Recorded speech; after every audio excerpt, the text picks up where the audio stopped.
बिस्मिल्लाहिर्रहमानिर्रहीम। अस्सलाम वालेकुम नाज़रीन, मुंह की बदबू ख़त्म करने के लिए आपको एक बेहतरीन टिप बताने जा रही हूँ, जिसको आप मेरे बताए हुए तरीके के मुताबिक तैयार करेंगे और फिर इस्तेमाल करेंगे। इंशाल्लाह इसके इस्तेमाल से आपको काफ़ी अच्छे रिजल्ट्स मिलेंगे। आपने इस टिप को रोज़ाना रात को सोने से पहले करना है, यानी आपने इस टिप को रोज़ाना रात को सोने से पहले करेंगे, उसके बाद आप कुछ नहीं खाएँगे, पिएँगे।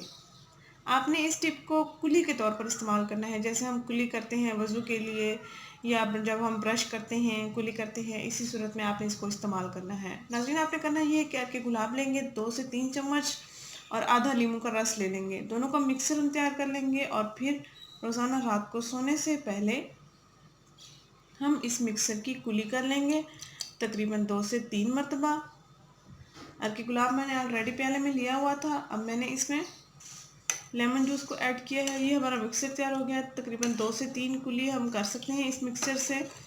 ऐसे ही आपने इस मिक्सर को तैयार करना है और फिर रोज़ाना रात को सोने से पहले इस मिक्सर से कुल्ली कर लेनी है। इंशाल्लाह बुरी से बुरी मुंह की बदबू भी ख़त्म हो जाएगी। मर्द हज़रात लाज़मी इसका इस्तेमाल करें, क्योंकि मर्द हज़रात के मुंह में ज़्यादा स्मेल होती है। सिगरेट नोशी करते हैं, चाय का ज़्यादा इस्तेमाल करते हैं, पानी का कम इस्तेमाल करते हैं, तो इसलिए मुंह में स्मेल हो जाती है और अक्सर मैदे की ख़राबी की वजह से भी मुंह में स्मेल हो जाती है। तो सबके लिए ये मौजू है, बच्चों, बड़ों, ख़वातीन, लड़कियां, मर्द हज़रात, सबके लिए ये मौजू है। सब इसको इस्तेमाल कर सकते हैं, हर उम्र के अफराद इसको इस्तेमाल कर सकते हैं। बेहतरीन टिप है। नाज़रीन, अगर ये वीडियो आपको पसंद आए तो इसको लाइक कीजिएगा, चैनल को ज़रूर सब्सक्राइब करें, इस वीडियो को ज़रूर शेयर करें। शुक्रिया, अल्लाह हाफ़िज़।